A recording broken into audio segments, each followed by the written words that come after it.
Welcome, listeners.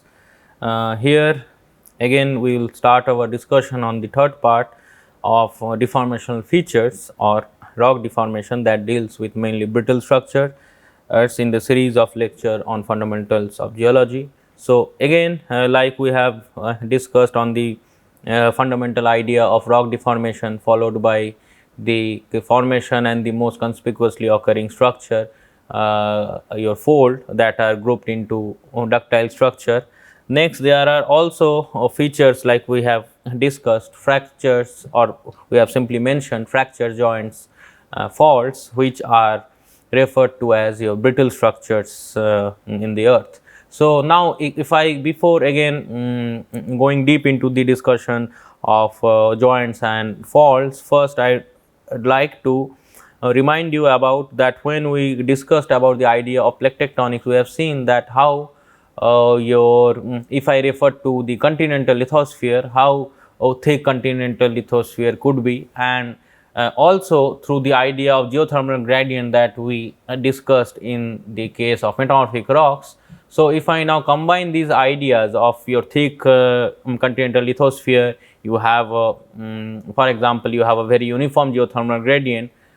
Still also you will get at deeper part of the lithosphere, what you will get, you will get elevated temperature pressure conditions, and in those conditions what we will get, you will get the plastic deformation of the rock. But if I am looking at the surface of the earth or on the upper crustal level, in that case mainly what you will get are your brittle structures. So, if I am referring to brittle structures like joints and faults, they are strictly restricted within the upper part of the crust, whereas if I am referring to your folds, they are again dominantly they are restricted within the lower part of the crust. There are several ways through different other mechanisms, for example formation of large scale thrusts, or you can say also processes of millions years of denudation processes. These folds have been now exposed on the surface of the earth, but it is believed that they have been formed at greater depths inside the earth crust. So, starting with the discussion on brittle structure, again we are now referring to the upper crustal levels. So, fractures, broadly fractures again can be divided into several groups, but starting with fractures first. Fractures are mechanical breaks in rocks involving discontinuities due to displacement across surfaces or narrow zones. So, fractures in rocks can be formed either due to compression or due to tension, like we have seen earlier. You can develop a compressional structure, or you can develop a tensional structure when you are dealing with deformational structures in rock. So, the first one is a shear fracture, where there is only movement along this plane of fracture. Then you can have extension fracture like this, when there is only some kind of break in the rock. You remember about our discussion with a crack induced in your plate that you have left on the floor by chance, that hit the ground, but it didn't break into several pieces, only small cracks got developed. So, that is what joints are all about. There are breaks in the rock, but there is no appreciable movement between the blocks. Then you can also develop fissures through extensional fracture, and whenever there is an extensional fracture, remember you are creating some space within that, which can be later filled up by secondary minerals, by deposition of quartz veins, calcite veins, some other kind of materials as well. So, if there is a fissure, generally when we will look at a fissure now, they can be identified on the basis of deposition or precipitation of secondary minerals. There are four modes of fracturing as well. Mode 1 is the opening extension mode, like this one, where displacement is perpendicular to the wall. So, it is simply fracturing like this, opening like this.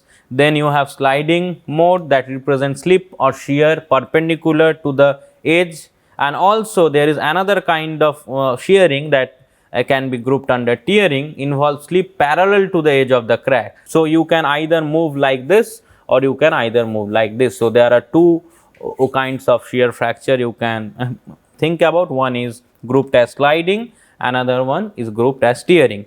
Then the fourth mode of fracturing is sometimes used for contractional features such as stylolite, where there is some closing kind of thing, that your one wall rock is closing on the other one like this. So there is a slip, but in a closing direction, not in an opening direction or not a movement like this, there is simply closing like this. So these are the four modes of fractures you can think of. So again, to classify fractures broadly, we have joints and faults. Like I was mentioning, that joints are the break in the earth crust that shows no appreciable movement, and but in case of faults are break in the earth crust that shows appreciable displacement or movement. So if I simply take this example like this, then these which are marked here as shear fracture can be also grouped as fault if there is some appreciable movement along these fractures. But apart from that, there are normal only breaks where you can't really appreciate any kind of movement. In that case, I will consider simply under joint. So to develop joints or faults, you need to have stress system which is always acting three dimensionally. So you can have the maximum stress, intermediate, and the minimum stress. So the thing is that if I am applying maximum stress vertically, you can get a scenario like that you can see on your screen. Other scenarios we will be discussing in a bit. But before going into fault, we will first talk about joints. There could be again three kinds of joints. Tensional joints formed completely due to your tensional forces. Then you have your shear joints, which are a result of compressional forces, and you also have columnar joints, which are not I'll say, or I'll discuss that as a different category, because they are exhibited mainly by your igneous basaltic rocks, and that are more of contractional feature rather than compressional or tensional feature. They are contractional feature. So if I am looking at a joint like this, then you will get to see different features that are developing on the surface. If by chance your joint surface is somehow getting opened up due to the breaking of the other wall rock, then you can also think of, or you will be able to appreciate these kind of features like smaller fractures, ribs, then hackles and fringes, and what is most characteristically found is this plumo structure, which also give you an idea about the direction of movement of the wall rocks. If there is a little bit movement even in the wall rock and a joint is getting created, obviously there will be plumose structures on the surface. They are also referred to as feathered joints, and this the propagation direction of the feather will give you the movement direction of the joint itself.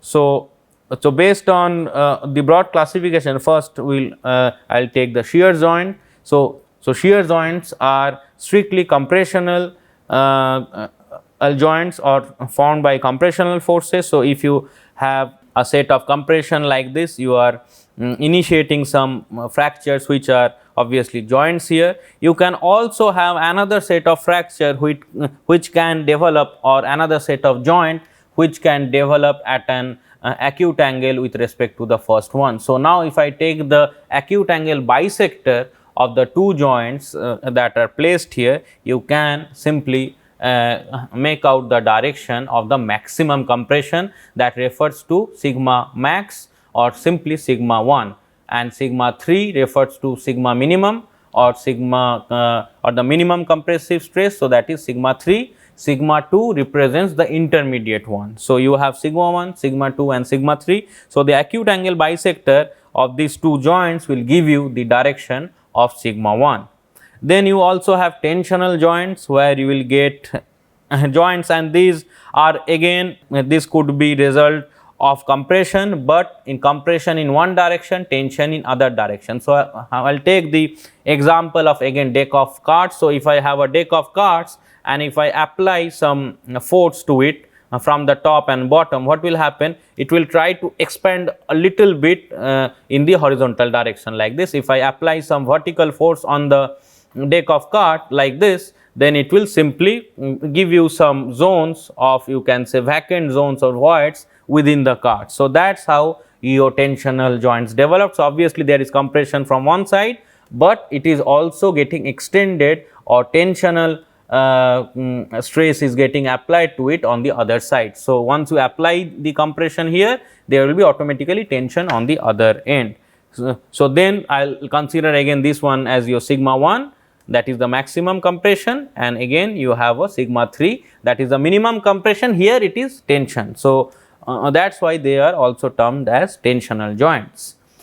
Then the third category of joints, but obviously it is not developed due to tectonic forces. These are contractional forces, or they are formed during the contraction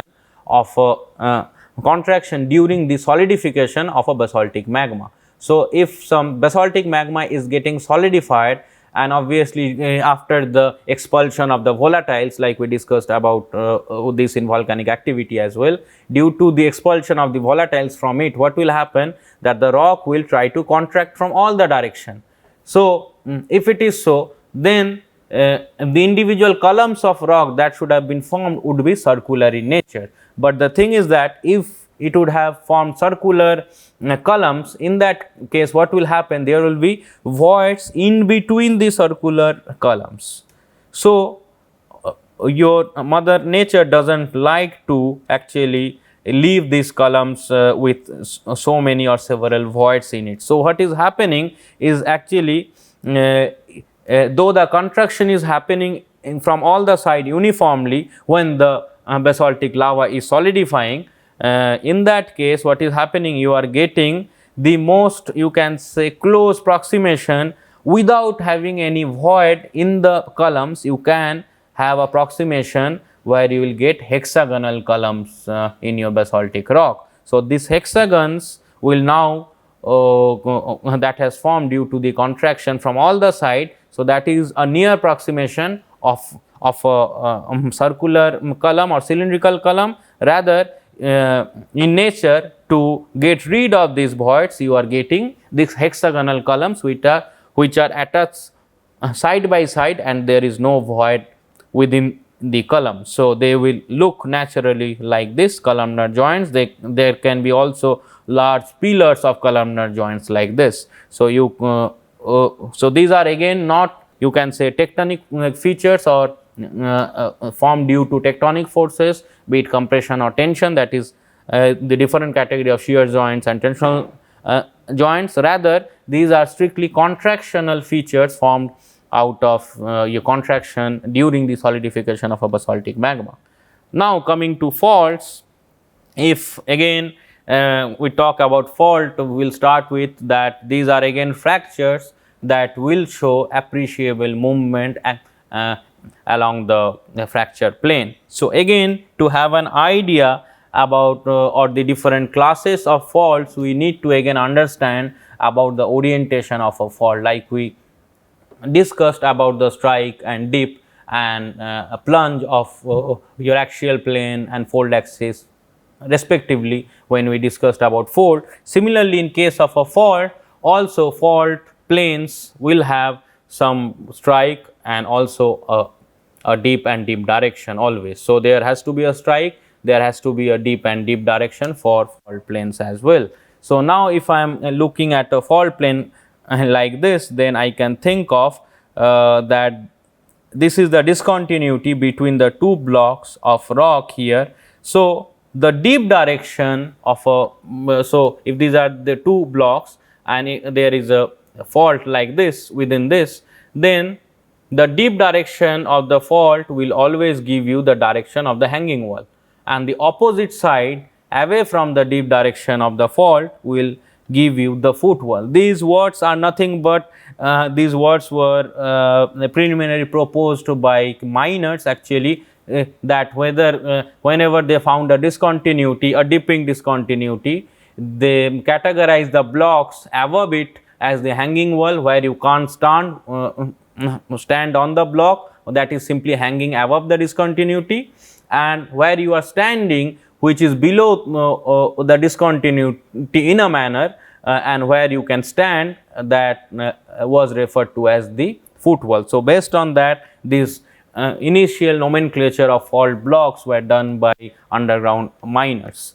So based on that, now you have a strike of a fault, you have a dip of a fault, as well as the direction of movement along the fault will give you an idea that how the wall rocks across the fault on the two sides of the fault have moved relative to one another. So based on this idea, faults are categorized as normal fault, reverse or thrust fault, as well as strike slip faults. So the first one is the normal fault, where your hanging wall, here again the fault, here you can say the striations on the fault.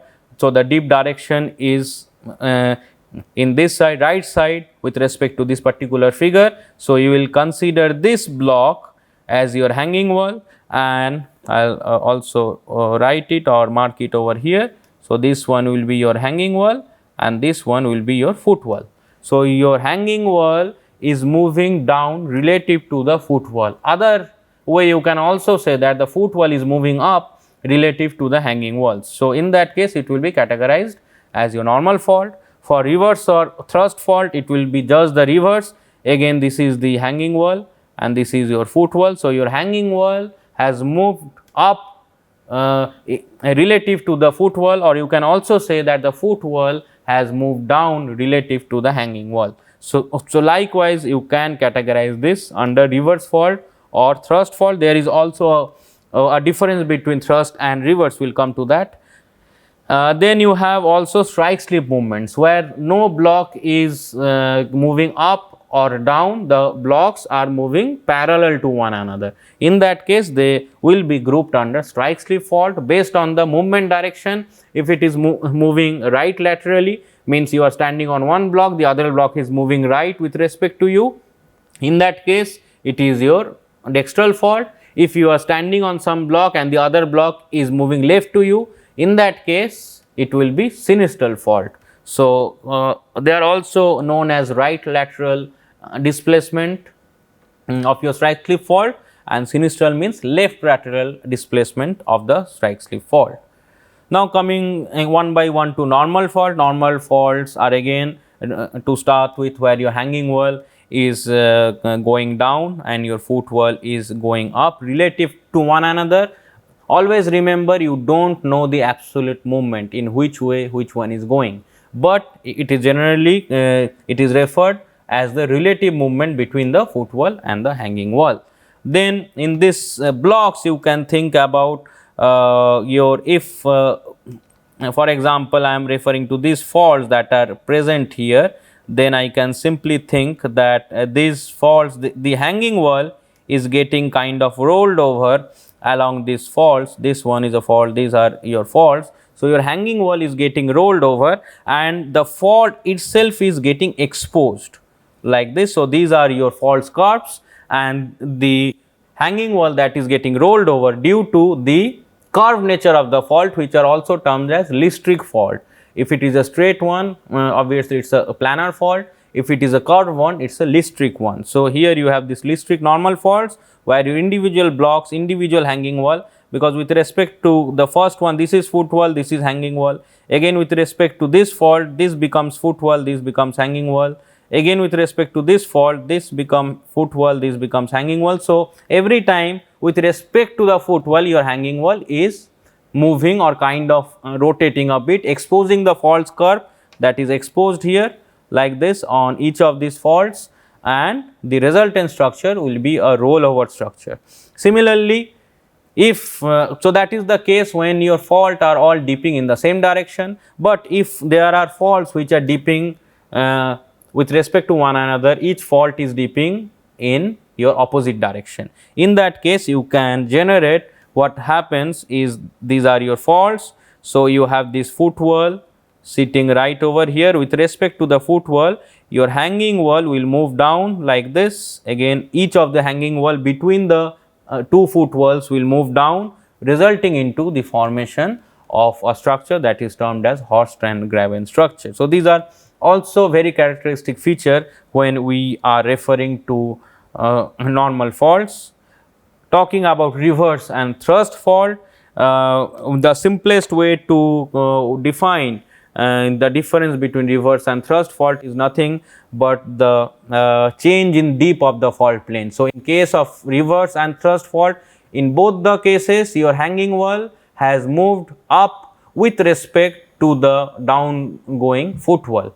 But if the dip of the fault plane exceeds 45-degree angle, then that will be categorized as 40. If the dip of the fault plane is more than 45-degree, it is categorized as your reverse fault. If the dip of the fault is less than that of 45-degree, it will be categorized as thrust fault.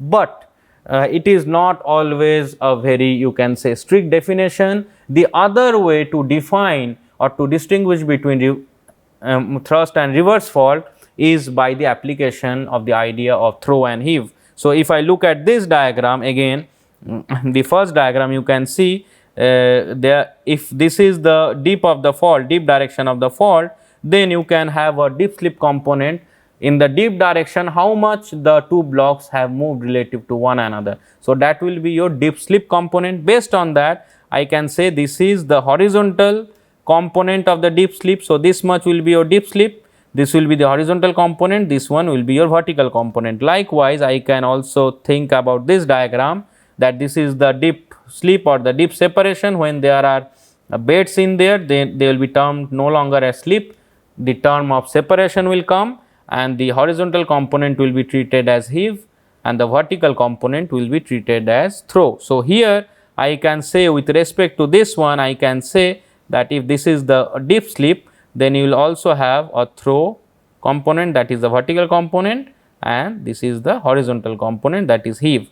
So if I draw this, then this is your throw, this is your heave, this is your dip slip component of the reverse fault. So in case of thrust fault, it has been observed that the throw is always very high in comparison to that of a reverse fault. So if a fault which is possibly, for example, dipping even 50-degree, but have a very high throw, in that case that same fault can be considered under thrust as well, though it is exceeding that limit of 45-degree, still you can consider it under thrust fault based on the high amount of throw of that particular fault. So it is not only a function of the dip, the distinction between reverse fault and thrust fault, it is also a function of your throw and heave, or the magnitude of throw and heave. Then the final one, that is your strike slip fault. Strike slip fault, like I mentioned, where your blocks or wall rocks are slide past one another, there is no upward or downward movement, there is only sidewise movement. In that case, you can see on a map view from top, you can see that there is a distinct difference between the movement, and I can say the wall rock in this side has moved towards north with reference to the north direction, and the west side of the block has moved towards south. So I can see that if I am standing here, then the eastern block is moving towards the north, if and the western block is moving towards the south. So I will consider this as a sinistral strike slip fault, or I can also say left lateral movement. So again, based on the idea of your maximum, intermediate and minimum compressive stress direction, Anderson proposed the theory of faulting that if sigma 1, that is the maximum compressive direction, is vertical, and sigma 3, that is the minimum compressive stress direction, is horizontal, and sigma 2, the intermediate one, is resting on the fault plane, then you will get a fault that is normal fault.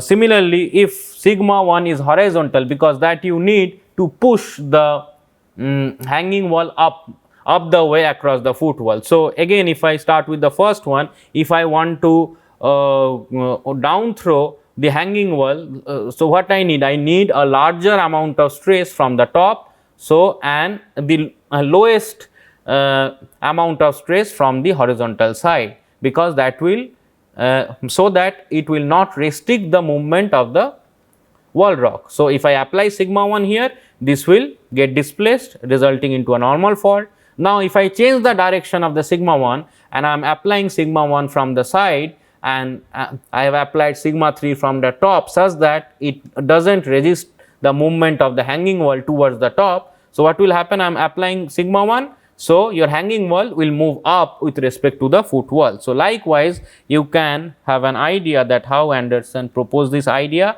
that your sigma 1 has to be vertical in case of normal fault, sigma 1 has to be horizontal in case of your reverse fault, as well as in case of your strike slip fault, where you need to move blocks slide past one another. So, your sigma 1 has to be horizontal, and your sigma 2 in that case will be vertical, and so that this movement does not get resisted much, your sigma 1 will get applied perpendicular to the fault. So, that is your sigma 3, the lowest one. So, based on the orientation of the maximum, intermediate and minimum compressive stress direction, that is sigma 1, sigma 2 and sigma 3, faults are or faults can be classified as well as normal, reverse and strike slip faults.